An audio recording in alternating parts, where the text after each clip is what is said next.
तर विधान परिषदेसाठी 30 एप्रिलला भाजपची यादी जाहीर होणार आहे। अर्ज भरायची अंतिम तारीख 30 एप्रिल हीच आहे।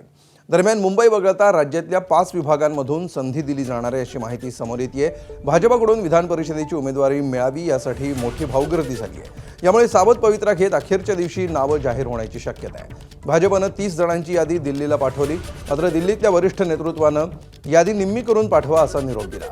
आता भाजपकडून 14 नावं दिल्लीला पाठवण्यात आली आहेत। अशात भाजप प्रदेशाध्यक्ष रवींद्र चव्हाण दिल्लीमध्ये डेरे दाखल झालेत। पक्षातल्या जुन्या कार्यकर्त्यांना संधी मिळणार असल्याची माहिती आहे।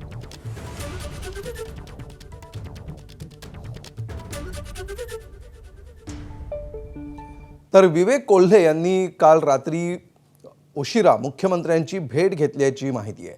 वाढदिवसाच्या निमित्तानं भेट घेतल्याची सूत्रांची माहिती आहे। विधान परिषदेसाठी विवेक कोल्हे यांचंही नाव चर्चेत आहे। 2 दिवसांपूर्वी चंद्रशेखर बावनकुळेंनी असे संकेत दिले होते।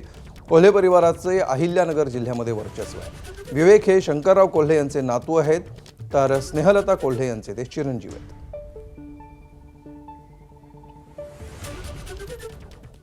तर विधान परिषद उमेदवारीबाबत मुख्यमंत्री देवेंद्र फडणवीस काय म्हणाले आपण बघूया।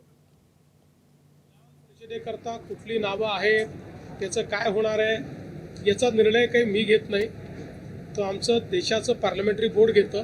त्यामुळे तिथनं निर्णय जे काय होतील त्यानुसारच सगळे निर्णय होतील। पण एवढंच सांगतो की राजाभाऊ राऊत यांना भविष्य आहे।